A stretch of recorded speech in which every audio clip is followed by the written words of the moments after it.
You know what's crazy too is Gilmore Girls. I can speak from experience. My wife during the pandemic, it was on Netflix, and she watched it with my daughter, and they got through every season. Oh my God! And it feels like, I don't know if you felt that too, that it's had this second wave or third wave or whatever wave it is. It's had this generational, like young people that watched it now that they have kids, and then they watch it with their kids, and now their kids are watching it with like their own friends. It has had it's had legs on it that I didn't expect. It was a really comforting little world that Amy created, and it was really fun to do. I mean, it was working with such nice people, and just to have a regular job. Yeah.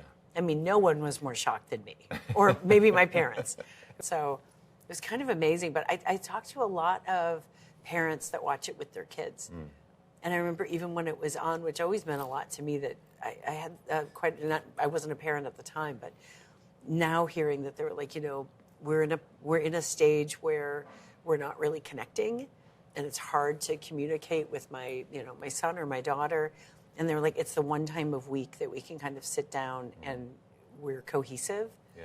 And I was like, oh my gosh, like that's quite a thing to get to be connected with. Do your girls watch it now? Have they caught up? No. We watched it. I watched it with Vivian once, my oldest, and we watched the pilot, and she was like, and I was watching her watch it. I'm also always afraid somehow something's going to happen, and I'm going to be found in a room watching my own thing. So I have a super paranoia about, like, I can't watch my own stuff in the house. I get that. For some reason, I'm always like, what if I pass out and paramedics come in? And the takeaway is like, she was watching her own stuff. Pretty weird. Like, it's all I ever think of when we turn on It's Me. I'm like, oh God, do I feel lightheaded?